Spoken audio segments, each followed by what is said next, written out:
आपके घर की जो लेडी है वो अगर एजुकेटेड होगी तो आपके बच्चे फिर और exactly I think it's very very important. बहुत ज़्यादा इंपॉर्टेंट है कि आपके घर की औरतें एजुकेटेड हो, उन्हें बहुत सारी चीज़ें, इवन इफ़ नॉट एजुकेशन, उन्हें बाहर जाके एक एक्सपोजर मिलता है। वो अपने बच्चों को वो चीज़ें करने से लिए रोकती नहीं है। इसीलिए मैं आज शायद यहाँ होंगी क्योंकि मेरी मम्मा ने मुझे कभी रोका नहीं। इनफैक्ट शी स्टूड अप, वो मेरे साथ है हर वक्त, कुछ भी हो जाए, बिकॉज उन्होंने एक बिलीव दिखाया मेरे ऊपर और मैंने एक ट्रस्ट उनको बना ली।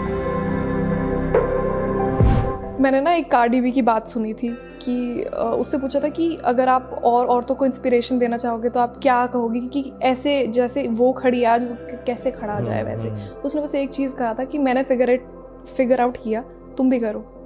तो अपना रास्ता सिर्फ खुद को पता होता है, कोई और नहीं बताएगा आपको कि ऐसे करो वैसे करो।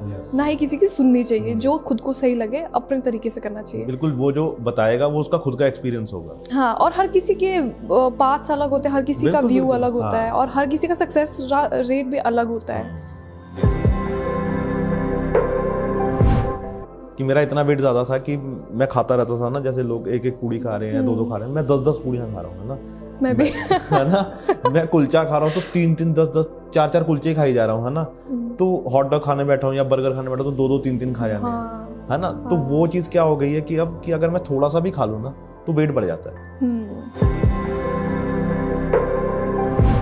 अरे पहले पता है एक्चुअली क्या होता है, मैंने मेरे साथ एक डाइटिशियन है, वो भी न्यूट्रिशनिस्ट है, वो भी बैठी हुई थी। तो उसने यही बोला कि हमारे माँ बाप की हमें ना रोकना चाहिए बचपन में, कि हमें अगर हम जैसे कुछ भी आलू का पराठा हम अगर 2 खा रहे हैं ना तो उनको बोलना चाहिए नहीं बेटा 2 बहुत है, तीसरा मत लो, है ना, थोड़ी देर बाद खा लेना। लेकिन वो क्या होता है कि नहीं, लाड प्यार में इतना खिला देते हैं कि हम गोलगप्पे बन जाते हैं, है ना, ऊपर से ये भी डाल लो, मलाई भी खा लो, है ना। और एक्चुअली आगे जाके बहुत अनहेल्दी साबित होता है हमारे लिए। मैं आज फेस करती हूँ कि मैंने इतना खाया है बचपन में कि वो वेट लूज करना बहुत ही ज्यादा।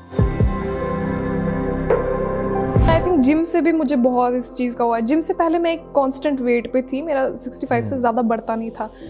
जिम ज्वाइन किया, बहुत पतली हो गई, एकदम स्लिम ट्रिम हो गई। जिम छोड़ दिया, ऐसा बुरा हाल हुआ क्योंकि खाना तो वही था। अब जिम से आप आते हो, बहुत ज़्यादा भूख लगती है, एक्सरसाइज की, इतना वर्कआउट किया है, बहुत खाती थी मैं, बट वेट बिल्कुल सही था। उसके बाद हो गया वर्कआउट बंद और खाना उतना ही। उसके बाद जो मैं फूली हूँ मैं यहाँ चंडीगढ़ में 75 पहुँच गई थी। हम लोग खासकर जो हिमाचलीज होते हैं ना, वो बहुत प्रेफर करते हैं कि हमें वैसी सिड्डू मिले जैसे हम घर पे बनाते हैं, क्योंकि हम बाहर खाते हैं ना, हमें लगता है क्या बनाया है ये, मेयोनीज के साथ दे रहे सिड्डू। मेयोनीज के साथ सिड्डू कौन खाता है? अचार के साथ खाते हैं ना, वैसे घी के साथ खाते हैं। घी के साथ खाओ, चटनी के साथ खाओ, अचार फिर भी चलो एक्सेप्टेबल है, मेयोनीज, केचप, सब चीजों को वैसा बना दिया कि वो एक्चुअली टूरिस्ट। हाँ, और ये बहुत गंदा लगता है मुझे मेयोनीज के साथ खा रहे। और मेयोनीज तो सबसे गंदी चीज़ है, अगर आपको खाने में कुछ चॉइस करनी है सबसे पहले तो मेयोनीज हटा दो, बहुत ही गंदी चीज़ है वो तो। आई थिंक मेरे ख्याल से रिफाइंड और वो पता नहीं क्या, उससे रिफाइंड ऑयल और एग से बनती है मेयोनीज, और सबसे अनहेल्दी चीज़ है सबसे ज़्यादा।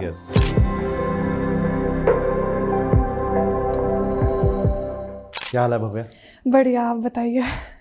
और थैंक यू सो मच, है ना, तुम इतने टाइट स्केड्यूल से, मतलब कि तुम्हारे पास कम टाइम था और फिर भी तुमने टाइम निकाला, है ना। तो हरिद्वार से आ रही हो तुम, है ना? हाँ। वहाँ का कैसे बना कि प्रोग्राम की हरिद्वार जाना है? आई थिंक ऑनेस्टली बोलूँ तो मेरे को लग रहा है कि शायद माता ने ही बुलाया था, क्योंकि मेरा बिल्कुल भी नहीं था और जाने का, और फिर एकदम से ही मम्मा को कहीं से वो आया कि नहीं चलो जाते हैं, मकर संक्रांत आ रही है तो चलो जाके नहा के आते हैं। और ये बहुत अच्छी चीज़ है ना कि अब किसी फेस्टिवल पे आप जा रहे हो, ना। हाँ, और मेरे अंदर ऐसा था कि मैं नहीं बोल सकती थी, क्योंकि मुझे लगा नहीं हरिद्वार से बोल रहे तो मना तो सही बात है। और मम्मी पापा को तो वैसे भी नहीं कर सकते, नहीं कर सकते, नहीं तो उन्हें किसी तरीके से तो ले ही जाना है तुम्हें, ले जाना था उन्होंने। तो कितने दिन का ट्रिप था? एक्चुअली ज़्यादा दिन का ट्रिप था, फिर कुछ गड़बड़ी हो गया, हमने कुछ कट शॉर्ट करना पड़ा और 3 दिन का ही रखा हमने बस। तो एक दिन जाने में, एक दिन हरिद्वार में और अगले दिन वापस। ओके, तो अभी वापसी है ना? हाँ, बस। तो अभी पापा मम्मी साथ ही हैं? हाँ, मुझे छोड़ के आया, इनफैक्ट अभी छोड़ा उन्होंने मुझे। ओके, इंटरव्यू के लिए, है ना। तो उनको बताया कि इंटरव्यू है? हाँ, बताया उन्होंने। तुमको कैसा लगा? उनको अच्छा तो लगा, वो थे कि प्रिपेयर करके जा, कुछ क्या बोलेगी वहाँ जाके। क्योंकि मैं घर पे बहुत, जैसे पहाड़ी एक्सेंट होता है ना, हम लोग मनाली में बहुत गंदे तरीके से बोलते हैं, मोटे यार ऐसे ऐसे करके बात करते हैं। लेकिन वो अच्छा लगता है पहाड़ी एक्सेंट ना, मतलब हाँ, नहीं उन्हें लगता है ना कि थोड़ा गंदा होता है, तो तू अच्छे से बात करी वहाँ जाके, ऐसे मत बोली। अच्छे से ही बात करेगी, मेरे को पता है ना। उसको मेरे प्रोफाइल देख के लग रहा है कि नहीं, उसे जो भी बात करता होगा उसको वो नहीं कर सकता कि भव्या कहाँ से है। हाँ नहीं, मुझे काफी लोग कहते हैं कि आप नहीं लगते हो कि आप मनाली के हो, क्योंकि शायद मेरा वैसा एक्सेंट नहीं आता जैसे लोगों का आता है वहाँ पे। और वो अच्छी चीज भी है, लेकिन बोले तो बट मेरी लैंग्वेज वैसी है। अच्छा, बोले तो बोल लेती हूँ ऐसे। अच्छा, मेरे को ना सिर्फ वो कांगड़े वालों की आती है, वो कांगड़े वालों की पता नहीं कुती जाना है ना वो कांगड़े वाले मनाली में मतलब अगर हम बात भी करेंगे हिंदी में ही बात करेंगे, पर हम बात ऐसे करेंगे कि जैसे ओए यार मोटे यार क्या कर रहा है यार तू, ऐसे बात करते हैं। और वैसे लोकल डायलेक्ट कैसा है उसकी, वैसे कैसे टोन आती है अगर मैं बात करूँ मनाली? अब जैसे की कहते लागे सी तू ऐसे ऐसे करके बात करते हैं हम, मतलब क्या कर रहे हो आप? हाँ, तो ये मतलब हमारा काफी क्यूट सा है। बट अगर बोलो मतलब कुछ खराब बोलो तो खराब लगता भी है फिर। वो पता लग जाता है कि है ना, हाँ कि कुछ खराब बोला। सही बात है।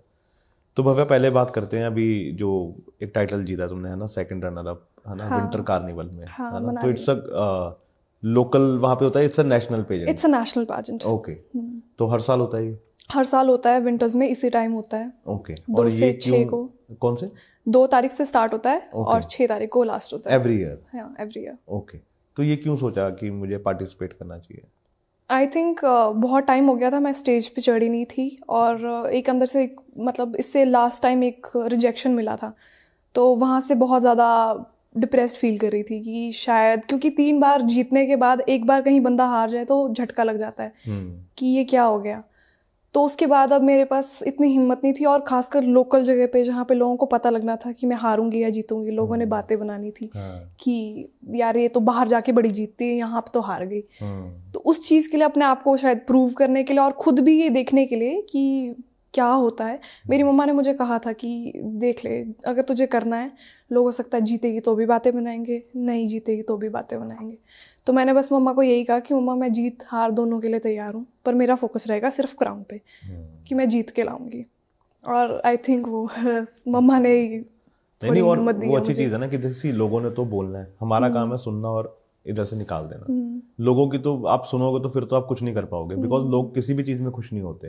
आपके अच्छे में नहीं खुश हैं, आपके बुरे में खुश नहीं है। सिर्फ जो खुश होते हैं वो आपके पेरेंट्स और जो आपके अपने हैं ना, वो खुश होते हैं बस, अदरवाइज तो कोई मेरे को नहीं लगता खुश होता है ना। तो ये अब थोड़ा सा ना पीछे चलते हैं हम, बचपन कहाँ बीता सारा? पूरा बचपन मेरा मनाली में ही रहा है। अपने घर में थोड़ा कम रही हूँ, मैं नानी के घर में ज़्यादा रही हूँ, क्योंकि स्कूल पास था वहाँ से। और फिर स्कूल मम्मा की ट्रांसफ़र हुआ करती थी उन दिनों, तो ज़्यादातर वहीं कटा है मेरा बचपन। और बचपन वहाँ पे, हाँ नानी के पास मनाली में, मार्केट में नानी का घर है, वहीं रहा करती थी।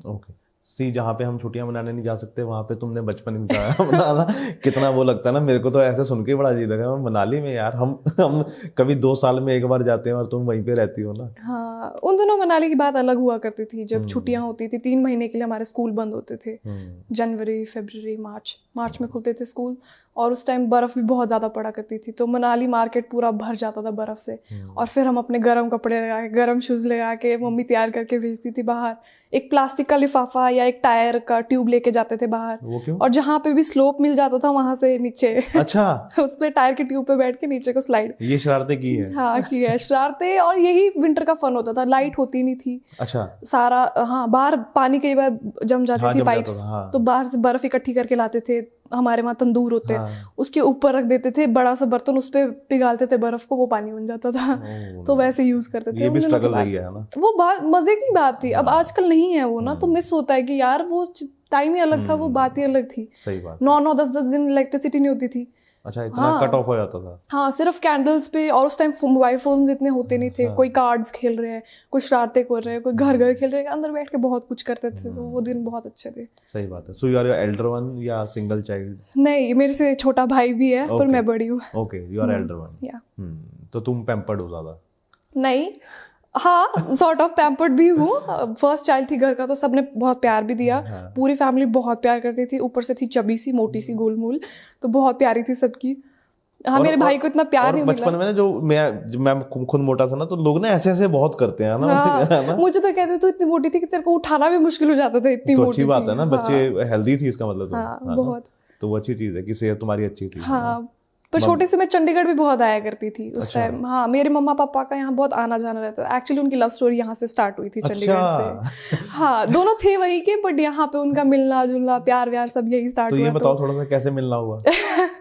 तो मम्मा आई थिंक यहाँ पे कॉलेज करी थी, तो पापा भी वहीं के थे। पापा ने मम्मा को वहाँ पे देखा हुआ था मनाली में, बट वो फिर मम्मा के पीछे पीछे यहाँ आ जाते थे चंडीगढ़। फिर मम्मा के कॉलेज में आते जाते थे, हॉस्टल से उनको ले जाते थे डेट्स वेट्स पे, वहाँ से उनकी लव स्टोरी स्टार्ट हुई। पापा हैं मतलब कि सही थे, रोमियो टाइप्स थे। पापा ने पीछा नहीं छोड़ा है ना? नहीं छोड़ा। फिर बस उनकी शादी तो हो ये गई। पापा ने बताया मम्मा ने बताया? ये मम्मा ने बताया, पापा ने सिर्फ अग्री किया कि हाँ हमने किया ऐसे। वो बिना एग्री करके हो मम्मी का हमने कि थोड़ा ना एग्री करते। हाँ मम्मा का उनके सामने किसी की नहीं चलती। हाँ सी वो होम मिनिस्टर है। हाँ है ना, इसलिए तो पापा तो मना कर ही नहीं सकते, जो मम्मी ने बोल दिया पत्थर पे लकीर है। हाँ। है ना। तो तुम्हारी स्कूलिंग कैसी थी, कहाँ से हुई तुम्हारी? मेरी डीपीएस मनाली से पूरी स्कूलिंग हुई है। उससे पहले बहुत आई थिंक नर्सरी वगैरह मेरी कहीं और से हुई है। ट्रिनिटी करके पास में स्कूल था, वहीं पे हुई है। बट बाद में मैं डीपीएस में आ गई थी फर्स्ट क्लास में आई थिंक। बस वहाँ से 12th तक मेरी डीपीएस में हुई है। वहाँ से सीधा फिर +2 तक डीपीएस में? हाँ। तो वहाँ पे स्टडीज में कैसी थी भव्या, मतलब कि शरारती थी या स्टूडियस थी या? अगर आप मुझे टीचर्स से पूछोगे तो टीचर्स कहेंगे कि ये चुपचाप बैठने वाला बच्चा था। एवरेज थी, बहुत ज़्यादा नहीं पढ़ती थी, आता भी नहीं था पढ़ाई करना। और ये क्रिएटिव इंसान ना वैसे भी कम ही होते हैं ना। हाँ, मैं एक्चुअली क्रिएटिव ज़्यादा ही थी, शुरू से क्रिएटिव बहुत ज़्यादा थी। पर ये था कि पढ़ाई में ऐसे इंटरेस्ट नहीं बनता था, खासकर मैथ्स से नफरत थी मुझे। मैथ्स तो मैं कर ही नहीं सकती थी। तुमने बाद में जाके कॉमर्स की? हाँ, वो भी विदाउट मैथ्स लिया मैंने कि चलो विदाउट मैथ्स करूंगी। मैं नहीं थी हिम्मत करेगी। बट ये कि जैसे जैसे बड़ी होती गई आई थिंक मैं अपने स्कूल को ही थैंक्स करूंगी कि उन्होंने मतलब स्कूल का एनवायरनमेंट ऐसा था कि मतलब हमने एक्चुअली चीज़ों पे फोकस करना स्टार्ट किया। पढ़ाई से ज़्यादा चीज़ें मैंने वहाँ पे सीखी, जैसे लैंग्वेज की इम्पोर्टेंस और भी बहुत सारी चीज़ें मैंने वहाँ पे। मतलब जैसे बच्चा होता है ना, उसे पढ़ने का बहुत ज़्यादा स्ट्रेस होता है। बट मैं जब इनिशियल स्टेज पे आ गई थी आफ्टर 11th एंड 12th में मैं एक ऐसी स्टेज पे थी जहाँ मैं सिर्फ नॉलेज के लिए पढ़ रही थी and I was doing good, मतलब काफ़ी अच्छा। देन आई रियलाइज कि मैं शायद कॉमर्स और बिजनेस के लिए ही बनी हूँ। नहीं, और ये ना अच्छी चीज़ भी तुमने सही बोला कि स्कूल की ने एक बड़ा इंपॉर्टेंट रोल प्ले करता है तुम्हारी लैंग्वेज में। तुम्हारी वो लोकल टच नहीं आता है ना, कि जब तुम बात करती हो तो वो अच्छी चीज़ है। जैसे अब मैं कहीं इंटीरियर पंजाब में जाऊँ ना, तो उनकी हिंदी में पंजाबी मिक्स होती है ना, या हिमाचल में जाओ तो उनकी हिंदी में हिमाचली मिक्स हो जाती है, तो पता लग जाता है कि नहीं, हमारे स्कूल के इंग्लिश टीचर्स अमेजिंग अमेजिंग, बहुत ही अच्छा पढ़ाने वाले। इंग्लिश में ही पढ़ाएंगे पर ऐसी चीज़ें पढ़ाते थे जो एक्चुअली समझ आती थी। नहीं तो आजकल लोगों को हिंदी में पहले बताना पड़ता है, फिर इंग्लिश में समझाते हैं। सही बात है। बट हमारी इंग्लिश टीचर्स बहुत अच्छे थे और सारे टीचर्स ऑल ओवर बहुत अच्छे थे। और वो सिर्फ पढ़ाई नहीं कराते थे, वो हमको लाइफ के बारे में इतनी चीज़ें सिखाई है टीचर्स ने कि आई डोंट थिंक कि वो किसी और स्कूल में इतना अच्छा मिलता है। हमारे प्रिंसिपल यही के थे, मिस्टर एस संधू थे। अच्छा, चंडीगढ़ से थे? हाँ, वो बहुत ही नॉलेजेबल पर्सन थे। I think he was one of the best teachers I ever had, क्योंकि उन्होंने इतनी नॉलेज हमें दी है। जब भी वो क्लास में आते थे ना, कुछ ऐसा नहीं होता था कि वो कुछ आपको इन द टेक्स्ट सिलेबस समझाएंगे। हमेशा कुछ नॉर्मल कहेंगे, फिर कुछ ऐसा समझाते थे जो आउट ऑफ दिस वर्ल्ड था। आई थिंक मेरे को नहीं लगता कि वो मुझे उसके बाद कहीं पे भी सीखने को मिला है जो मुझे स्कूल में सीखने को मिला है। और वही हमारी लर्निंग स्टेज होती है ना, स्कूल ही। हाँ, और मैंने सबसे ज़्यादा कैच भी वहीं से किया। स्पेशली 11th-12th में मैं आई थिंक अपनी हाईएस्ट एफिशिएंसी पे आ गई थी। उससे पहले 10th तक इट वाज लाइक बहुत सारे सब्जेक्ट्स और कुछ समझ नहीं आ रहा कि क्या हो रहा है। बट 11th-12th के बाद मैं बहुत ज़्यादा आ गई थी लैंग्वेज में। और तो एक्स्ट्रा करिकुलर एक्टिविटी कुछ? हाँ, मैं बास्केटबॉल खेला करती थी। नाइस। हाँ, बास्केटबॉल खेला करती थी। आई थिंक मैंने स्टेट लेवल तक खेला है। और उसके अलावा आई थिंक तो वो क्यों लिया बास्केटबॉल?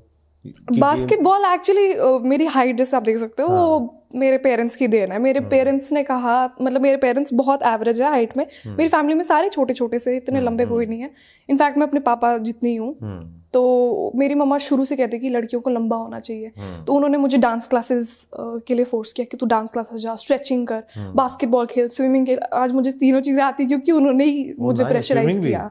हाँ, स्विमिंग भी उन्होंने मुझे सब कुछ वो किया कि नहीं, तुझे अगर लंबा होना है तो ये सब तो करना है। हाँ। तो कैसा था मतलब कि बास्केटबॉल का? बहुत अच्छा था, बहुत मजा आता था। उन दिनों तो बहुत ही ज्यादा मजा आता था। मैं और मेरी बेस्ट फ्रेंड, हम दोनों मिलके। क्लास कितनी बंक की बास्केटबॉल के नाम पे? नहीं, ज्यादा नहीं की। 1-2 ही की होगी, ज्यादा नहीं की। मैं क्लास बंक और स्कूल बंक करने वाली लड़की थी नहीं।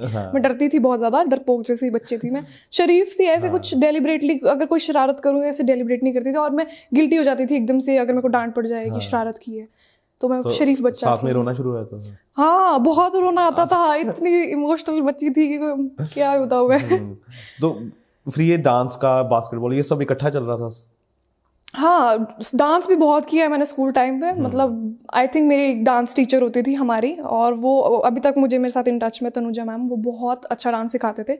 और उन्होंने मतलब उनके साथ मैंने इतना क्रिएटिव होना सिखाया है। मतलब उन्होंने हमसे सोचो एक हॉरर डांस करवाया था एनुअल डे पे। अच्छा। और वो one of the best dances था। आई थिंक मैंने इतना अच्छा डांस कभी किया नहीं होगा। मतलब फालतू था, मतलब क्रिएटिविटी बहुत थी उसमें, और मतलब स्टेप्स कुछ खास नहीं थे, बट बहुत अग्रेसिव और बहुत पावरफुल डांस था। तो ऐसे डांसेस भी बहुत किए मैंने स्कूल टाइम में। तो फिर जब +1 +2 हो गई है ना भव्या, फिर उसके बाद क्या आया माइंड में? जैसे आप तुमने बताया कि मैंने कॉमर्स। हाँ, एक्चुअली क्या हो गया था, मैंने कॉमर्स का एक आइडिया, ये मेरा एक टेस्ट होता है ना फिंगरप्रिंट्स वाला, उससे मुझे पता चला था कि मैं बिजनेस और इन सब चीज़ों में अच्छी निकलूंगी। मुझे इनिशियली लग रहा था कि ये शायद ही कुछ डाउटफुल सा लग रहा था कि पता नहीं क्या है ये चीज़ ना। वो रिपोर्ट्स ही आती है एनालिसिस की। और वो कराया किसने? हाँ, वो स्कूल में ही आया था कोई, वहीं से करवाया था। और वहीं से मुझे पता चला था कि मेरे अंदर पॉलिटिशियन की अच्छी कैपेबिलिटीज़ है, लीडरशिप की, बिजनेस की, और फैशन में भी अच्छा था। तो बस इन्हीं चीज़ों के ऊपर था। तो मेरे को लगा कि शायद मुझे इसी पे फोकस करना चाहिए। इनिशियली क्या हुआ, जब मेरे बिजनेस स्टडीज़ जैसे सब्जेक्ट्स थे उनमें मेरे को बहुत इंटरेस्ट आ गया, और मैं एक्चुअली बहुत अच्छा करने लगी। इवन मेरी 11th-12th में मुझे ना बहुत इंकरेजमेंट मिली है अपने टीचर्स से कि भाई अच्छा कर रही है ये। तो वहाँ से मेरे को थोड़ा वो हो गया था कि अब मैंने BBA करनी है, क्योंकि BCom मेरे लायक थी नहीं। उसमें मैंने पढ़ लिया था कि ज़्यादातर वो अकाउंट्स वाला और वो सब होगा, तो वो सब मेरे से होता नहीं था। वो CA बनना है तो फिर BCom कर लो। नहीं, वो सब हो नहीं सकता था मेरे से। वो नंबर्स, मैथ्स, ये सब नहीं हो सकता था। बट ऐसे तेज थी मैं। तो फिर मैंने सोचा कि BBA करते हैं। और उससे पहले, BBA करने से पहले, आई थिंक मेरे दिमाग में एक सेकंड के लिए ये भी था कि मुझे कुछ करना नहीं है, मुझे पढ़ना नहीं है आगे, और मुझे करना था एयर होस्टेस वाला काम। पता नहीं कहाँ से उस टाइम दिमाग में आया कि एयर होस्टेस बन जाते हैं। मैं गई इंटरव्यू देने के लिए, दिल्ली में इंटरव्यूज थे, और उसी टाइम पे जेट बिक गई थी। जेट एयरलाइंस बिक गई थी, और स्पाइस जेट ने अपने इंटरव्यूज क्लोज कर दिए थे, क्योंकि उन्होंने जेट की हायरिंग कर ली थी। शायद ऐसा कुछ हुआ था, if I am not wrong. तो वहाँ पे मेरी किस्मत दे देगी मेरे को माता, और मैं सो कंफ्यूज हो गई कि अब क्या करूँ मैं, क्योंकि वो हो गया ख़त्म। तो फिर मैं आई वापस, और फिर मुझे मेरी मम्मा ने समझाया कि बेटा आपने जो भी करना है करो, बट एक डिग्री होना, एक एजुकेशन होना बहुत ज़रूरी है। अगर आप सोच रहे हो कि आप 12th करके कुछ कर लोगे तो लाइफ में बहुत बड़ी अचीवमेंट है, तो उन्होंने मना कर दिया था कि you should consider a degree. फिर मैंने BBA का सोचा, एंड देन बहुत सारी यूनिवर्सिटीज़ वो करी थी, और जनरल कैटेगरी वालों को फिर मेरे को पता, और मैं एवरेज स्टूडेंट थी, मुझे पता था मुझे ज़्यादा जाके तो एडमिशन मिलेगी नहीं। तो मेरे को लगा कि CU बेटर ऑप्शन है, क्योंकि CU यहाँ की आई थिंक नॉर्थ इंडिया की काफ़ी अच्छी यूनिवर्सिटी थी। एंड देन मैंने वहाँ देखा कि इवेंट्स वगैरह बहुत होते हैं, और मेरा मॉडलिंग का भी स्कोप ज़्यादा हो गया। तो फिर मेरा दिमाग घूम गया कि चलो ठीक है, यहाँ पे अपना खुराफात दिमाग लगाया कि मॉडलिंग भी हो जाएगी, साथ साथ इवेंट्स भी हो जाएंगे। मैंने सुना था शूट भी बहुत होते हैं यहाँ पे, तो ले ली CU में एडमिशन। तो घर वालों का कुछ नहीं था कि ठीक है? नहीं, मम्मा आए मेरे साथ, उन्होंने एडमिशन ली, खुद चले गए घर, मुझे छोड़ दिया यहाँ पे कि जाओ अब यूनिवर्सिटी। हॉस्टल लिया आपने तुमने? नहीं, उन्होंने मुझे PG दिलवाया उस टाइम। उन्होंने पता, वो खुद हॉस्टल में रहे थे, तो उन्होंने पता था कि ये अच्छे नहीं होते हॉस्टल वगैरह, बहुत रिस्ट्रिक्शंस होती है, तो उन्होंने PG दिलाया मुझे। तो मम्मा पूरी, मतलब कि मम्मा का एक्सपोजर है ना लाइफ का पूरा? बहुत अच्छा एक्सपोजर है। मम्मा GCG में पढ़े हुए हैं चंडीगढ़ में, तो उनका बहुत वाइडर कॉन्सेप्ट था। वो DAV में भी पढ़े हुए ना, वो आई थिंक 10th क्लास से चंडीगढ़ में ही थे। हाँ, 10th से यही चंडीगढ़ में रहे हैं। तो उनका बहुत इतना वाइडर कॉन्सेप्ट होना ना हर चीज़ के लिए मेरे लिए बहुत बेनिफिशियल रहा है। वो एज अ मदर बहुत ही प्रोडक्टिव रही हैं, और बहुत ही अच्छे से गाइड कर पाई हैं। और वही है ना कि अगर आपके घर की जो लेडी है वो अगर एजुकेटेड होगी तो आपके बच्चे फिर और exactly I think it's very very important. बहुत ज़्यादा इंपॉर्टेंट है कि आपके घर की औरतें एजुकेटेड हो, उन्हें बहुत सारी चीज़ें, इवन इफ नॉट एजुकेशन, उन्हें बाहर जाके एक एक्सपोजर मिलता है। वो अपने बच्चों को वो चीज़ें करने से रोकती नहीं है। इसीलिए मैं आज शायद यहाँ होंगी, क्योंकि मेरी मम्मा ने मुझे कभी रोका नहीं। इनफैक्ट शी स्टूड अप, वो मेरे साथ है हर वक्त, कुछ भी हो जाए, बिकॉज उन्होंने एक बिलीव दिखाया मेरे ऊपर, और मैंने एक ट्रस्ट उनको बना लिया। वो बहुत जरूरी है, बहुत जरूरी है ना, वो दोनों तरफ से होना चाहिए। अगर मम्मा इतना ट्रस्ट करें तो तुम्हें भी फिर हाँ, एंड आई थिंक मैं भी उनसे ज्यादा किसी को मानती नहीं, जो उन्होंने बोल दिया बस वैसे ही होता है। तो फिर CU में आके कैसी लाइफ चेंज हुई? CU में आके लाइफ इंटरेस्टिंग हो गई, बहुत इंटरेस्टिंग हो गई, मज़ा आने लग गया बहुत ज़्यादा। मतलब स्कूल जैसा एनवायरनमेंट नहीं था, पढ़ाई के मामले में थोड़ा डिफरेंट था, और चीज़ें बहुत ज़्यादा बड़ी हो गई थी। और मतलब मेरे हिसाब से जैसा मेरा स्कूल में एनवायरनमेंट था, थोड़ा बुलिंग वाला, थोड़ा मुझे, क्योंकि मैं मोटी थी, अगली क्या, मतलब दिखती तो मैं अच्छी थी, पर मतलब उनके हिसाब से अगली थी, क्योंकि मोटी थी, काली थी। और बस उसी के लिए। और तेल लगा के चोटी करके आती थी, तो फिर मतलब लगती होंगी लोगों को मैं बकवास हूँ या कुछ। मेरी लड़कियों से पटती नहीं थी। लड़कियों से नहीं पटती थी। ओके क्यों? तो मेरे साथ लड़के ही रहते, पता नहीं, मुझे नहीं पता कि लड़कियों को क्या प्रॉब्लम रहती थी। जेलसी फील करती होंगे ना? पता नहीं, मुझे नहीं पता मोटी लड़की से क्या जेलसी फील करती मेरे से बहुत, लेकिन मेरे को भी ये फेस करना पड़ा है कि जब मैं मोटा होता था ना स्कूल में, तो वही मेरे साथ भी ना घर वाले, अब क्या उनको कौन बताए ना कि वो ऐसे तेल लगा के कंघी करके भेज देते थे, है ना? तो वो ठीक है, लेकिन बाकी बच्चे भी होते थे, लेकिन बाकी बच्चे पता नहीं क्यों नहीं इतने वो लगते थे, हम ज्यादा लगते थे। और फिर हम जो आई थिंक जो इमोशनली ज्यादा होता है ना अंदर से, उन्हें ये सब चीजें ज्यादा हिट करती है। सही बात। आप मैं किसी और को बोल देती थी, उससे फर्क ही नहीं पड़ता था। और मुझे इतना फर्क पड़ता था कि मैं घंटों शीशों के पास खड़े होकर देखती थी कि मैं इतनी बुरी दिखती हूँ। फिर मेरे को हो गया कि यार मैं सुंदर नहीं दिखती, मुझे ये करना चाहिए, मुझे वो करना चाहिए। वो दिमाग उल्टे जगह घुमा देता है। एंड आई थिंक मेरे को ये लगता है कि जो बचपन में ऐसी चीजें होती है ना, वो हमें स्ट्रॉन्ग कर देती है। बट आई थिंक एक जगह पे ना नेसेसरी कि इसकी एक लिमिटेशन हो। क्योंकि मैंने अपने बिहेवियर में नोटिस किया कि जब मेरे साथ ये एक्सट्रीम लेवल पे हो गया, मैं इतनी खराब हो गई थी कि मैं मतलब ऑलमोस्ट वायलेंट हो गई थी, अग्रेसिव हो गई थी। इतनी अग्रेसिव हो गई थी कि मतलब मैं इतनी इग्नोरेंट हो गई थी। और कोल्ड हो जाता है अंदर से, जैसे इमोशंस कभी आप बहुत ज्यादा फील करते हो, उसके बाद आप एकदम ऑफ कर देते हो कि नहीं, अब तो मुझे फर्क ही नहीं पड़ता सामने तुम क्या हो क्या नहीं हो, मेरे को फर्क नहीं पड़ता। वो चीज़ हो जाती है। और आई थिंक पर्सन को ना कहीं वो अपनी डिग्निटी मेंटेन करनी चाहिए, वो इमोशनल एसेंस रहना चाहिए, जो कि आपका खत्म हो जाता है। तो भव्या, फिर ये चेंज कब किया अपने आप को? आई थिंक ये कॉलेज में आके स्टार्ट हुआ। ये भी अपने आप ही हुआ। मतलब लोग इतने गंदे नहीं मिले मुझे, मतलब जैसे थे मेरे साथ वैसे गंदे नहीं मिले। क्लासमेट्स बहुत फ्रेंडली थे, आसपास बहुत फ्रेंडली नेचर हो गया। फिर हमने फ्रेशर्स में पार्टिसिपेट किया, मिस चंडीगढ़ यूनिवर्सिटी बन गई वहाँ पे। उसके बाद और भी अच्छा बिहेवियर मिला, इनफैक्ट कंपटीटर से भी इतना अच्छा बिहेवियर मिला कि चेंज हो गए अपने आप। वो एक्चुअली एनवायरनमेंट पे ही था सब कुछ। और मैंने इतना अच्छा कंपटीशन फेस किया, इतने हेल्दी लोगों के साथ रही कि मेरे कंपटीटर्स आज तक मुझे इतना सपोर्ट करते हैं। और मुझे वो देख के सच में बहुत अच्छा लगता है कि मैंने बहुत अच्छे दोस्त बनाए हैं कॉलेज में जाके। मुझे कभी वैसा फील नहीं हुआ दोबारा। जैसा स्कूल में फील होता था वैसा नहीं हुआ। और मैं पावरफुल भी बन गई, क्योंकि मुझे पता लग गया कि मैंने एक बैलेंस ढूंढ लिया। ना मैं वायलेंट रही, ना मैं वैसी रही। बट हाँ, इतना था कि मेरे पास कोई आता अब तो मुझे पता था कि मैंने कैसे हैंडल करना है। तो ये चेंज कैसे किया अपने आप को, पर्सनैलिटी में चेंज? ये तो ठीक है कि वहाँ पे एजेंट हो रहे थे ना, पर्सनैलिटी कैसे चेंज की? बिकॉज पहले भव्या को लगता था कि मैं मोटी हूँ, है ना, मैं सुंदर नहीं हूँ, लेकिन फिर कैसे कॉन्फिडेंस गेन किया?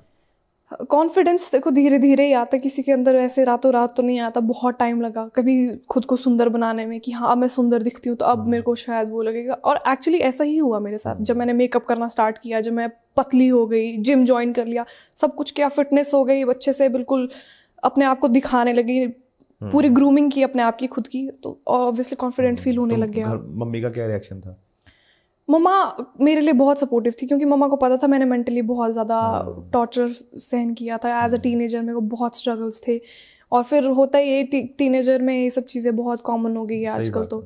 बट वो बच्चा जो बहुत ज़्यादा फील करता है ना, उसके लिए ये सब चीज़ें हैंडल करना और भी बहुत मुश्किल हो जाता है, क्योंकि हम अपनी पूरी लाइफ कैरी करते हैं अपने साथ। आई डोंट थिंक किसी और को इतना फर्क पड़ता। मुझे आज भी वो सब चीज़ें कई बार बहुत हिट करती है कि ये सब चीज़ें नहीं होनी चाहिए थी शायद। अगर मेरे साथ स्कूल में इतने अच्छे फ्रेंड्स होते तो शायद आई थिंक वो भगवान ने इसी तरीके से बनाया था। अगर मेरे को उस टाइम लोगों ने ट्रिगर नहीं किया होता तो शायद आज मैं ऐसी नहीं होती। बिल्कुल।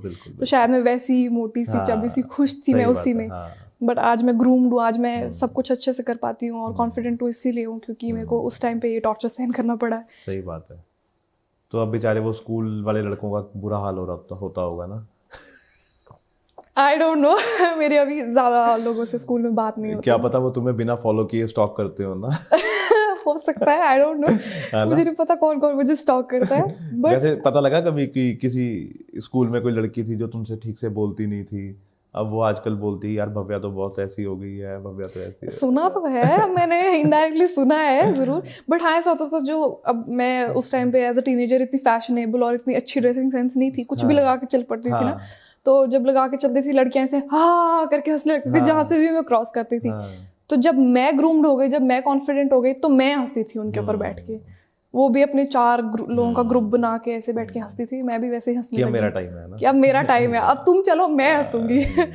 बट उस टाइम उनकी हिम्मत नहीं हुई फिर कुछ बोलने की। वो लड़कियां जो मेरे को मारने आ सकती थी या जो लड़कियां मेरे पे अग्रेसिव होना चाहती थी वो आज नहीं आ सकती। वो आज बिकॉज तुमने अपने आप को इतना चेंज कर लिया कि अब वो तुम्हें पता है कि वो तुम्हारे आसपास भी नहीं आ है, सकती है ना, because you change a lot yourself, है ना। तो ये सब चला, है ना। कितने पेजेंट्स किए सीयू में? सीयू में एक ही पैजेंट किया अच्छा, मैंने, उसी में मैं जब जीत गई उसके बाद मैंने शूट्स बहुत किए, शूट्स किया बहुत दबा के शूट्स किए। आई थिंक अगर आपको याद होगा भी एक मूवी आई थी हरनाज कौर संधू की, यारा दिया पो बारा, उसमें भी एक छोटा सा ऐसा रोल किया था। ऐसे ऐसे बहुत रोल किए वहाँ पे सीयू में, बहुत आते थे शूटिंग वाले, बस उनके साथ लगे रहते। वो एक्चुअली उसकी फिल्म उसके जीतने से पहले शूट हुई थी ना। हाँ, उस टाइम हम सब कॉलेज में साथ में ही थे, वहाँ पे शूट कर रहे थे। नहीं, आई थिंक वो शूट करने ही आए थे। हम 12-1 बजे तक रात तक बैठते थे शूट करने के लिए वहाँ पे। वो भी ऐसे ही कर लिया कि चलो शौक था शूटिंग का, करते रहते थे वहाँ पे। वहाँ से मेरे को काफी एक्सपोजर मिला। तो और क्या क्या किया? फोटोशूट्स किए, ये किए, फिल्म्स में थोड़ा थोड़ा काम किया, फिर वीडियोस की, सॉन्ग्स किए, ऐसे छोटे मोटे रोल्स भी बहुत किए, कुछ टीवी के लिए भी किया। बट ऐसा कि ये काम मतलब जहाँ पे मेरे को नहीं लगा ना, बट ये कि एक एक्सपोजर मिला मुझे, एक समझ आई कि क्या क्या होता है, क्या होना चाहिए। कम से कम इतना तो पता हो कि कैमरा कैसे फेस करते हैं। एग्जैक्टली। नहीं, एक्चुअली मैं जब 14 ईयर्स की थी मैंने स्कूल से स्टार्ट कर दी थी। आई थिंक मैं 11th-12th में थी जब मैंने पहला अपना मेकअप बेस्ड फैशन शो किया था। पहली बार वहीं पे मनाली में रैंप पे चढ़ी थी। तो उस टाइम भी ऐसे लगा था कि लोग मजाक उड़ाएंगे या कुछ करेंगे, बट फिर मम्मा ने सपोर्ट किया कि मेरे साथ कोई भी नहीं आया उस टाइम। आई थिंक मैं मेरी मम्मा और मेरी मामी और मामी की बेटी, बस ये लोग आए थे मेरा पैजेंट शो देखने के लिए, और मैं बस शो पे परफॉर्म किए थे। वहाँ पे मेरा पहला फोटोशूट हुआ था। उसके बाद मुझे वहीं के एक फोटोग्राफर मिले थे, वीरेश सर, उन्होंने मेरा बहुत फोटोशूट्स वगैरह किए। उनके शूट्स की वजह से आई थिंक मेरी प्रोफाइल आगे आगे तक गई है। तो जब मैं चंडीगढ़ में थी तब मुझे लोगों ने बताया था कि उन्होंने मेरी पिक्चर्स ऑलरेडी देखी हुई है। हाँ, तो वहाँ से मैं काफ़ी हद तक लेके आई थी यहाँ पे, और फिर यहाँ के इनहांस हो गया बहुत ज़्यादा। तो वो सर को दोबारा नहीं बोला कि मेरा फोटोशूट दोबारा? अभी तक है मेरे साथ इन कांटेक्ट, अभी होता रहता है उनके साथ। चलता रहता है उनके साथ। उन्होंने मेरे साथ पहला शूट किया इसलिए उनके साथ चलता ही रहता है शूट। वो मनाली से ही है? हाँ, वो मनाली से ही है। तो उनके लिए भी अच्छा हो गया ना कि एक ऐसी मॉडल मिल गई उनको लोकली, है ना, जिसके साथ अब वो भी अपना क्रिएटिव पूरा वो कर सकते हैं, है ना। उन्हें भी लगता है कि मतलब मेरा फेस बहुत फोटोजेनिक है। हाँ, फोटोजेनिक वो तो है ही है। तुम इंस्टाग्राम प्रोफाइल देखी जब मैंने, तो मेरे को लगा नहीं ये कुछ तो है, मतलब कि प्रोफाइल में, है ना। वो अच्छा लगता है कि जब आप तुम देखते हो ना ऊपर से, जब तुम शुरू करते हो प्रोफाइल को देखना, तो बहुत अच्छा प्रोफाइल तुमने मेंटेन किया हुआ है ना। जैसे तुम मेरे को पहले भी बता रही थी कि कई लोग तुम्हें बोलते हैं कि अपने सिर्फ फोटोशूट्स की पिक डाला करो, है ना। मुझे लगता है कि ऐसा नहीं करना चाहिए। आपको जो आपका मन करे वो डाल देना चाहिए। मैंने ना एक कार्डी बी की बात सुनी थी कि उससे पूछा था कि अगर आप और औरतों को इंस्पिरेशन देना चाहोगे तो आप क्या कहोगे कि ऐसे जैसे वो खड़ी आज वो कैसे खड़ा जाए वैसे। तो उसने बस एक चीज़ कहा था कि मैंने फिगर आउट किया, तुम भी करो। तो अपना रास्ता सिर्फ खुद को पता होता है, कोई और नहीं बताएगा आपको कि ऐसे करो वैसे करो। ना ही किसी की सुननी चाहिए। जो खुद को सही लगे अपने तरीके से करना चाहिए। बिल्कुल, वो जो बताएगा वो उसका खुद का एक्सपीरियंस होगा। हाँ, और हर किसी के पाथ्स अलग होते हैं, हर किसी का व्यू अलग होता है, और हर किसी का सक्सेस रेट भी अलग होता है। ये तो है। तो और कौन कौन से पेजेंट्स किए उसके बाद? मैंने किया आई थिंक उससे पहले कर लिया था मैंने miss Teen Glory of India. वो दिल्ली में हुआ था पैजेंट।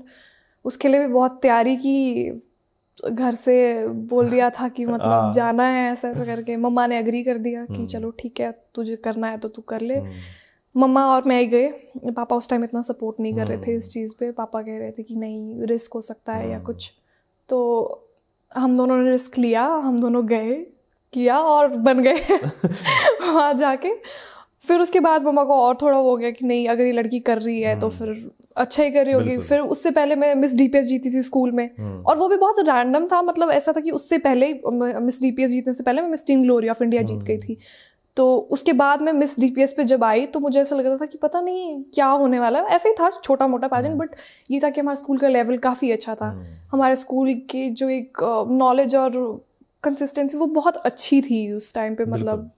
और हमने वहाँ पे स्कूल के इवेंट में किया। और डीपीएस का नाम बहुत है ना। हाँ, और हमारा बस एक रैंप वॉक हुआ, आई रिमेंबर, और एक क्वेश्चन पूछा उन्होंने मुझसे, और उसके बेसिस पे उन्होंने मुझे क्राउन किया मिस डीपीएस, मिस यू और miss Teen Glory of India, और उसके बाद अब जाके मिस कार्निवल। तो अब जाके ये हुआ 2024 में। हाँ, है ना।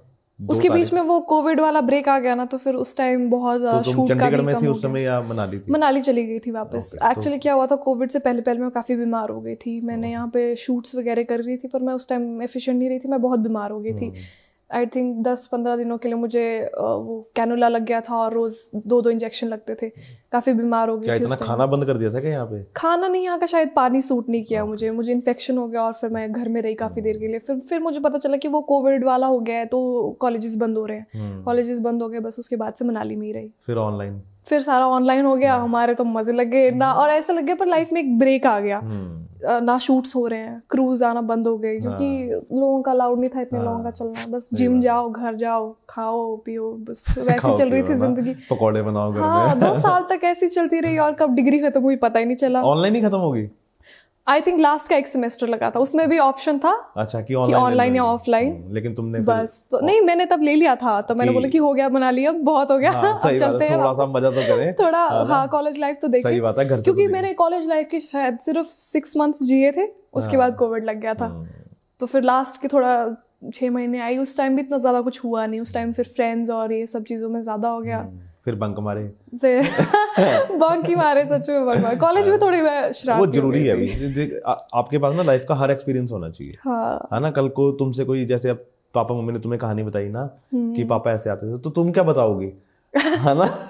तुम्हारे पास में तो कोई कहानी होनी चाहिए ना बच्चों के लिए, किसी मैंने ऐसे बंक मारा था, मैंने वहां गई थी। हाँ, बंक तो मैंने सिर्फ मॉडलिंग के नाम पे ही मारे हैं कि हाँ मेरे को वहाँ बुला रहे हैं एज अ कोऑर्डिनेटर, मुझे मॉडलिंग करने जाना है, मुझे शूट करने जाना है, ऐसे बंक मार के। बट टीचर्स भी इतने ग्रेटफुल हो गए थे कि आई थिंक मेरी एक टीचर थी, उन्होंने मुझे मिस सीयू के टाइम बहुत स्ट्रगल करते हुए देखा। आई थिंक मैं रिमेम्बर करूँ अगर तो मेरा क्लास में पहला दिन था as a miss Chandigarh university जब जीती थी, तो उन्होंने मुझे चॉकलेट्स दी क्लास में, पूरे क्लास में क्लैपिंग्स के साथ मुझे चॉकलेट्स मिली और मुझे इतना अप्रिशिएटिव लगा वो। और मैम ने कहा कि मैंने इस लड़की को रोज पैदल चलते हुए देखा है, इधर से उधर जाएगी, उधर से इधर जाएगी, क्योंकि हमारे ब्लॉक शिफ्ट होते रहते थे कि आपको अब प्रैक्टिस वहाँ है, अब प्रैक्टिस यहाँ है, तो ये रोज पैदल जाती है। इनफैक्ट औरों ने भी उतनी ही मेहनत की होगी, बट मैं थोड़ा स्टेज में थी कि पता नहीं होगा नहीं होगा, इतनी कॉन्फिडेंट नहीं थी कि, क्योंकि बहुत अच्छे पैजेंट पे आई थी और बहुत अच्छा लेवल था सीयू का।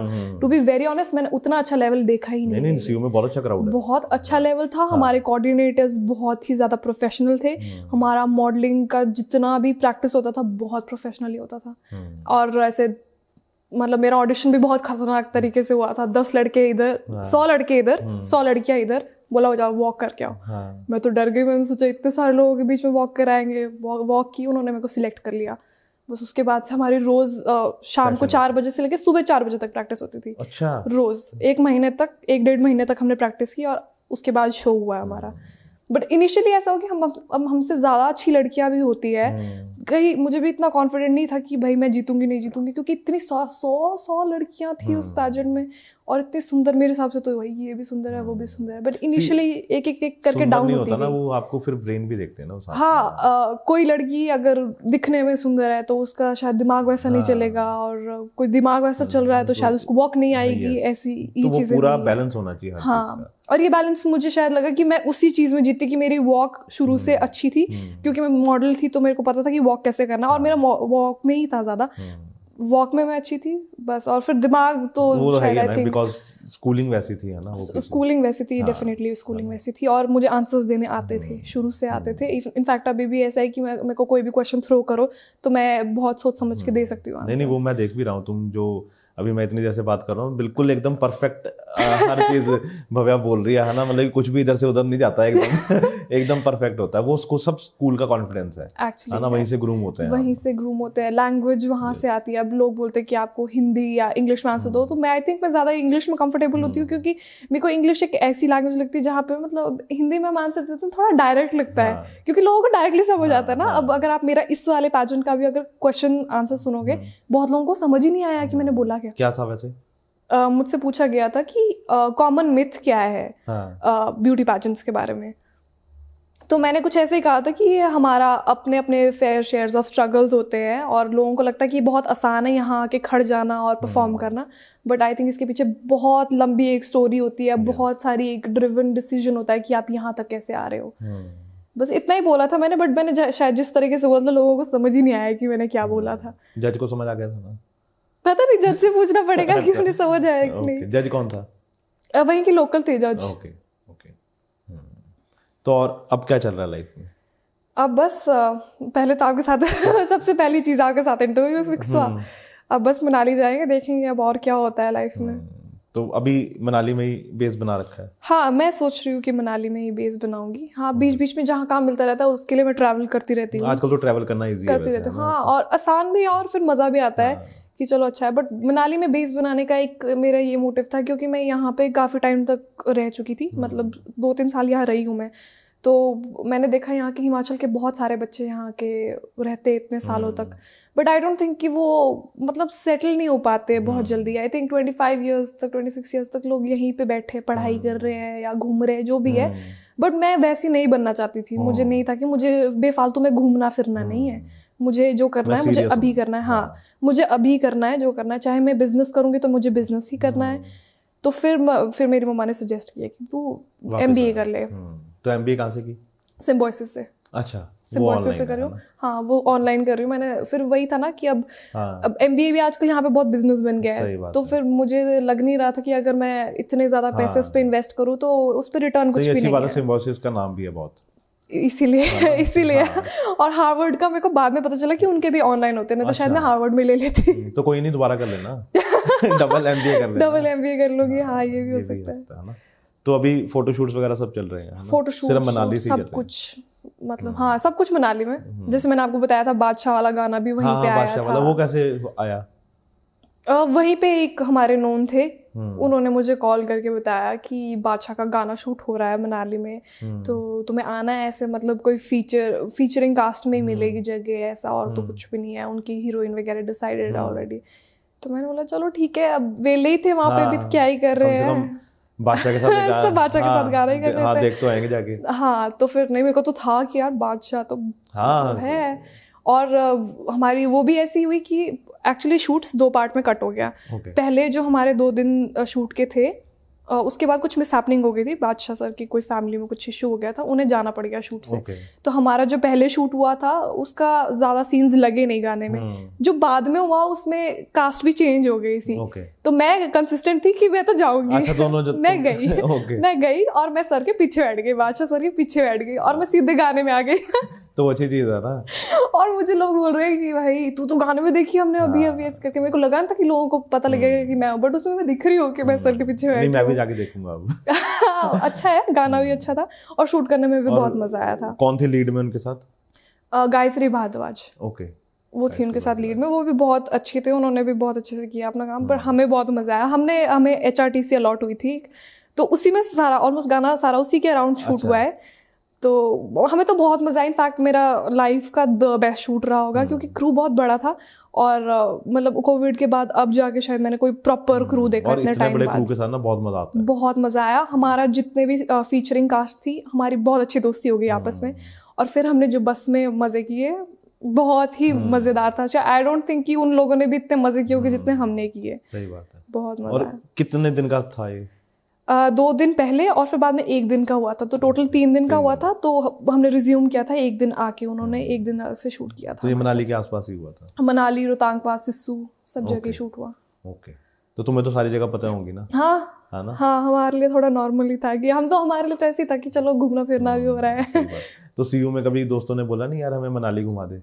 हाँ, आते रहते। CU वाले बहुत दोस्त आते हैं मेरे पास, और सबको पता ही है कि मेरे रिजॉर्ट वगैरह है वहाँ, तो आ जाते हैं। मैं होस्ट करती हूँ लोगों को और अच्छा लगता है ना कि जिसने नहीं देखा उसको दिखाने में, है ना? बिकॉज तुम्हें सब पता है ना, और लोकल्स को तो ज्यादा चीजें पता होती है ना, जहाँ टूरिस्ट नहीं जाता वो भी चीजें पता होंगी तुम्हें तो। और हमें भी अच्छा लगता है, एटलीस्ट ऐसा लगता है कि नहीं अभी तक कनेक्टेड है हम लोग आसपास। वैसे कौन सी जगह मनाली में जहाँ टूरिस्ट नहीं होते ज्यादा? बहुत सारी है। आप मतलब देखना पड़ता है ना, आप सीजन के हिसाब से भी देखना पड़ता है। इस सीजन के हिसाब से आप तो भाई मैं बोलूँ, अगर आपको क्या आपने जाना है ना, मुझे मेरे फ्रेंड्स आए थे कुछ, तो वो पूछ रहे थे कि हमें रिवर साइड जाना है। तो जहाँ हमारे लोग क्रिकेट वगैरह खेलते वही ले गई मैं उनको। ये देखो ये रिवर खड्ड में, जिसको खड्ड बोलते हैं। हाँ, रिवर थी भी नहीं ज्यादा, रिवर परे पहुंची हुई थी। मतलब ये देख लो यहाँ से नहीं, बहुत सारी ऐसी जगह है जो रश नहीं है। अब मैं आपको एग्जैक्टली नहीं बता सकती कहाँ कहाँ है, क्योंकि आपको पता नहीं लगेगा। पर वो है कि वहाँ पे बहुत सारी ऐसी जगह और बहुत सुंदर सुंदर जगह जो अब तक लोगों ने एक्सप्लोर नहीं किया वहाँ पे। जब बचपन में है ना वेट ज्यादा था, तो खाने का भी शौक था? बहुत, कितना? बहुत। मतलब मैं अपने मम्मा पापा को ब्लेम करती हूँ उस चीज़ के लिए। उन्होंने मेरे को खांचू बनाया बहुत ज़्यादा। बस अभी तक मैं खाने के यही रीज़न है कि मेरा वेट बहुत फ्लक्चुएट रहता है, बहुत ज़्यादा फ्लक्चुएट रहता है। मेरे को अगर मैं कहीं जा रही हूँ सबसे पहले मैं ये सोचती हूँ कि मैं वहाँ जाके खाऊंगी क्या। चंडीगढ़ आ रही थी पहले सोच के रखा था यहाँ जाके बिरयानी खानी है, वहाँ जाके चीज़ केक खाना है, वहाँ जाके ये खाना है। तो ये तो बचपन से ही बहुत ज़्यादा था। और मतलब घर में भी ऐसा तो बैठी होती हूँ ना, एक मील तो मैं अपनी मर्जी का बनाती हूँ जो मेरे को खाना है जिस हिसाब से। अब थोड़ा ये हो गया कि हाँ थोड़ा वेजिटेबल्स, थोड़ा सा कार्ब्स कम, थोड़ा सा प्रोटीन ज़्यादा। बट पहले ऐसा नहीं था, पहले तो जो मर्जी खा लेती थी। अरे पहले पता है एक्चुअली क्या होता है, मैंने मेरे साथ एक डाइटिशियन है, वो भी न्यूट्रिशनिस्ट है, वो भी बैठी हुई थी। तो उसने यही बोला कि हमारे माँ बाप की हमें ना रोकना चाहिए बचपन में कि हमें अगर हम जैसे कुछ भी आलू का पराठा हम अगर 2 खा रहे हैं ना तो उनको बोलना चाहिए नहीं बेटा 2 बहुत है, तीसरा मत लो, है ना, थोड़ी देर बाद खा लेना। लेकिन वो क्या होता है कि नहीं लाड प्यार में इतना खिला देते कि हम गोलगप्पे बन जाते हैं, है ना, ऊपर से ये भी डाल लो, मलाई भी खा लो, है ना। और एक्चुअली आगे जाके बहुत अनहेल्दी साबित होता है हमारे लिए। मैं आज फेस करती हूँ कि मैंने इतना खाया है बचपन में कि वो वेट लूज करना बहुत ही ज्यादा। और होता पता है क्या, मेरे साथ क्या होता है कि मेरा इतना वेट ज्यादा था कि मैं खाता रहता था ना, जैसे लोग 1-1 पूड़ी खा रहे हैं, 2-2 खा रहे हैं, मैं 10-10 पूड़ियां खा रहा हूँ, है ना। मैं भी है ना, मैं कुलचा खा रहा हूँ तो 3-3 10-10 4-4 कुलचे खाई जा रहा हूँ, है ना। तो हॉट डॉग खाने बैठा हूँ या बर्गर खाने बैठा हूँ तो 2-2 3-3 खा जाने हैं, है ना। तो वो चीज क्या हो गई है कि अब कि अगर मैं थोड़ा सा भी खा लूँ ना तो वेट बढ़ जाता है। एंड आई थिंक जिम से भी मुझे बहुत इस चीज़ का हुआ है। जिम से पहले मैं एक कांस्टेंट वेट पे थी, मेरा 65 से ज़्यादा बढ़ता नहीं था। जिम ज्वाइन किया, बहुत पतली हो गई, एकदम स्लिम ट्रिम हो गई।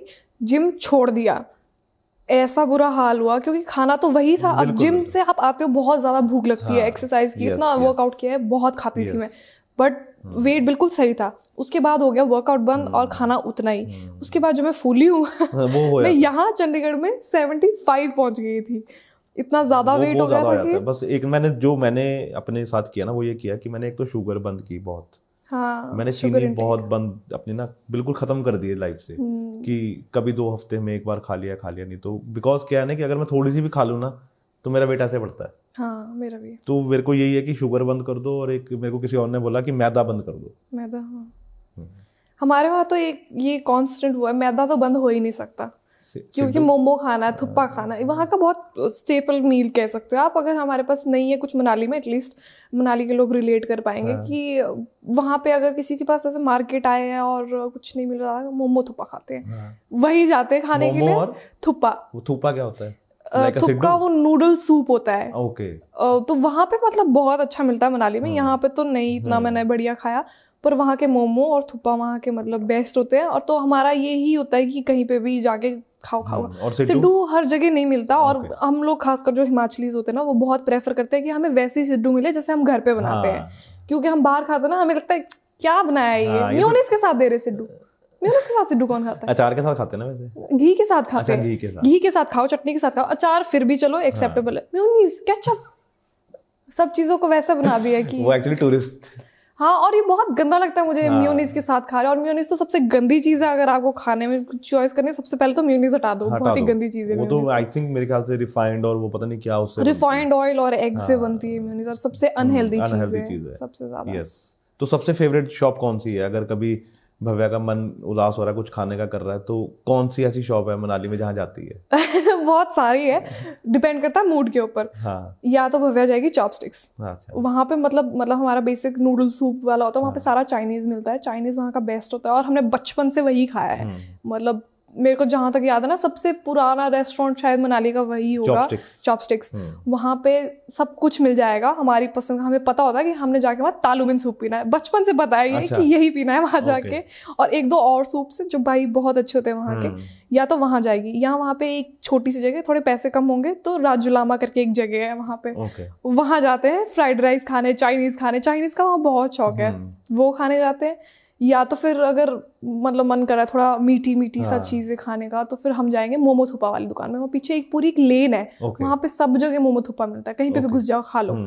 वो मतलब वन ऑफ द बेस्ट जगह है खाने के लिए। अदरवाइज आई थिंक यहाँ पे तो बहुत सारी चीजें अवेलेबल है, बट वहाँ पे यही चीज चाइनीज। और अगर पंजाबी खाने का मन हो वहाँ पे, पंजाबी वहाँ पे ज़्यादा मिलता नहीं है, ढाबे डूबे में मिल जाएगा आपको, पर हम ढाबे में खाते ही नहीं है। हम ढाबे में सोचते हैं ढाबे वाला खाना मतलब घर वाला खाना टाइप। घर पे खा लो ऐसे। हाँ, तो हमें लगता है कि नहीं यार वैसा नहीं खाना, हम खाने जाते हैं वहाँ बाहर यही सब चीज़ें खाते हैं, चाइनीज़ वगैरह खाते हैं। ये वाला जो शौक है हमारा सैलेड्स वाला, ये यहाँ के स्टार्ट हुआ है, ये मनाली में नहीं होती ऐसी चीज़ें। मनाली में सिर्फ हमारे लिए चॉपस्टिक्स बहुत बड़ा रेस्टोरेंट है वहाँ पे, बट मैंने देखा कि वहाँ का रेट तो यहाँ का एक मील भी नहीं होएगा। सही बात है, सही बात। और वहाँ की क्वांटिटी इतनी ज्यादा कि वहाँ 3-4 चीजें मंगा लो, बढ़िया पेट भर जाएगा 2 बंदों का। अरे मेरी फ्रेंड ना धर्मशाला शिफ्ट हो गई शादी के बाद, तो मैंने कहा तू धर्मशाला क्यों शिफ्ट हो रही है?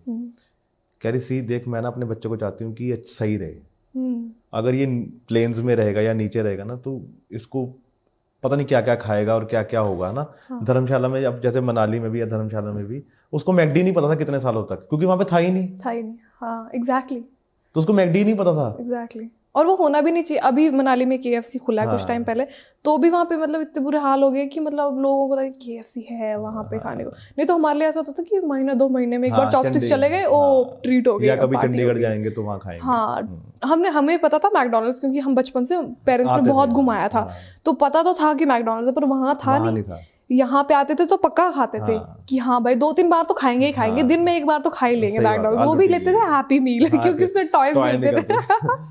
तो लड़ाई होती थी भाई के साथ बहुत, अभी तक लड़ती हूँ मैं तो, अभी भी हम बहुत लड़ते हैं। और वो इतना इरिटेटिंग है, हर भाई होता ही है इरिटेटिंग, पर वो अभी तक इतना इरिटेटिंग है और वैसा ही है मेरा भाई। और वो डम भी बहुत है, मतलब हम अब पहले ऐसा वो थोड़ा तेज जैसा था, शरारतों में तेज था, बहुत ज्यादा नॉटी था। स्कूल से रोज कंप्लेंट आती थी, टीचर्स दुखी होते थे उससे बहुत। हाँ, DPS से क्लास से भाग जाएगा और किसी कबर्ड के पीछे जाके छुप जाएगा और अपने टीचर को करेगा बू, ऐसी शरारतें करता था। क्यूट था बहुत ना, पर बहुत शरारतें करता था, गिरता पड़ता रहता था। अब तो वो लॉ कर रहा है, LLB कर रहा है। ओह नाइस, कहाँ मनाली से? अब वो कर रहा है हमीरपुर से। अच्छा, हमीरपुर से। हाँ, वो एक्चुअली थोड़ा एवरेज वाले स्टूडेंट की कैटेगरी में था। लेकिन लॉ करने में कौन सा वो एवरेज नहीं है, वो थोड़ा एवरेज नहीं, वो एवरेज नहीं, उसका शायद आई थिंक ऐसा ही होता है ना, जब तक हम 10th में होते तब तक अच्छे मार्क्स नहीं आते, फिर 11th-12th में जब हमारी अच्छा सब्जेक्ट चूज कर ले तो मार्क्स अच्छा आने लगते हैं। अब वो टॉप भी कर रहा है इनफैक्ट, अब उसको देख के हैरान होते लोग कि भाई ये वही लड़का है कि तुम्हारा भाई वकील है ना, कल को तुम्हारे सारे कॉन्ट्रैक्ट्स बनाने होंगे तो वही बनाएगा ना। वो अभी से होता है ऐसा। एक दिन मुझसे छुरी दिखा रही थी, बोल रहा था कि अटेम्प्ट टू मर्डर का केस डाल दूंगा तेरे ऊपर। क्या चल, मैं तो भाई हूं यार, मेरे को तो जमानत भी करा देगा। बट अच्छा है, वो देख के लगता है कि नहीं, और वो मेरे से बहुत इंस्पायर होता है इस चीज़ का, मुझे बहुत अच्छा लगता है कि वो इंस्पायर होता है। इनफैक्ट वो मुझे देख के ऐसा होता है कि नहीं, मुझे भी इसकी तरह मॉडलिंग करनी है, मुझे भी पैजेंट्स जीतने हैं। अपने कॉलेज में पार्टिसिपेट करता रहता है वो भी। तो उसकी हाइट भी अच्छी होगी ना? मेरी जितनी है उसकी हाइट। उसको हम बहुत, वो थोड़ा नॉटी वाला शरारती वाला बच्चा है ना, सब्जियां खाएगा। मतलब मम्मा के साथ उसके, आपकी बचपन में किसी भी इवेंट की फोटो दिखेगी ना, मम्मा उसको ऐसी चांटा दिखा रही होती है और वो टेबल पे बैठा और रो रहा है कि उसे खाना नहीं खाना है। वो ऐसे ही होता है। हाँ, घर में एक बच्चा ऐसे ही होता है ना, एक तुम थी जिसको कोई पूछना नहीं पड़ता था ना। मैं सब कुछ खा लेती थी, वो कुछ भी नहीं खाता था। तो वो होता है। और वो सबसे शरारती बच्चा, कपड़े फाड़ देगा, जूते फाड़ देगा, लोगों के बच्चों को मार के आएगा, ऐसा शरारती वाला। और तुमने बिल्कुल भी नहीं कुछ करा है ना? मैं कंप्लेंट करती थी उसकी कि इसने ऐसा कर रहा है, वो ऐसा कर रहा है। वो तुमसे बिल्कुल ही उलट है। हाँ, नहीं वो सही है, ऐसे ही होना चाहिए। हाँ, बैलेंस। अब बाद में वो थोड़ा शरीफ हो गया, मैं खराब हो गई। नहीं, अब एक्चुअली क्या है ना कि सब सीरियस हो जाती है ना लाइफ, क्योंकि अभी तो LLB कर रहा है ना, तो उसमें पढ़ना ही पड़ता है फिर। वो बड़ा होते होते आई थिंक वो बहुत वो भी हो गया था, शांत भी हो गया था, क्योंकि उसको ना बहुत कंप्लेंट्स आनी, बहुत ऐसे शरारतें करता था, तो उसको थोड़ा कम कर दिया कि बस तेरा बहुत हो गया। उसके साथ थोड़ा स्ट्रिक्ट भी हो गए फिर वैसे। नहीं, अब खुद भी सीरियस हो गया होगा ना लाइफ में। हाँ, अभी तो हॉस्टल में रह रहा है वहाँ? हाँ, नहीं, वहाँ पे रूम में रह रहा है वो। हमीरपुर वैसे मनाली वाला को पसंद आया था? गर्म है ना वैसे हमीरपुर, है ना, ठंड नहीं होती ना वहाँ पे। मनाली वालों को सिर्फ मनाली अच्छा लगता है। मनाली वाले कहीं भी जाते हैं। मनाली वालों को 2 जगह अच्छी लगती है, या तो मनाली, या तो हमें भेज दो लेह लद्दाख, या तो हम जाएंगे गोवा। अच्छा, और कहीं नहीं, मिडिल की कोई जगह अच्छी नहीं लगती हमें। मतलब चंडीगढ़ लोगों के लिए स्पॉट है, स्पेशली स्टूडेंट्स के लिए, मतलब पेरेंट्स के लिए भी, जिनको ऐसा लगता है कि हम ज्यादा दूर नहीं जा सकते, चंडीगढ़ जाते हैं। अब जैसे तुमसे पूछो ना कि तुम्हें क्या पसंद होगा, तुम पक्का गोवा बोलोगी। हाँ, क्योंकि तुमने पहाड़ में तो पहाड़ों में ही रहे, पहाड़ों में पले बड़े, तो अब ऐसा लगता है कि बोर हो गए यार पहाड़ों से। अब गोवा बढ़िया लगता है। मेरे को शिफ्ट कर दो गोवा। गोवा में मजा भी बहुत आता है। पापा एक वहाँ पे बिजनेस स्टार्ट करते हैं।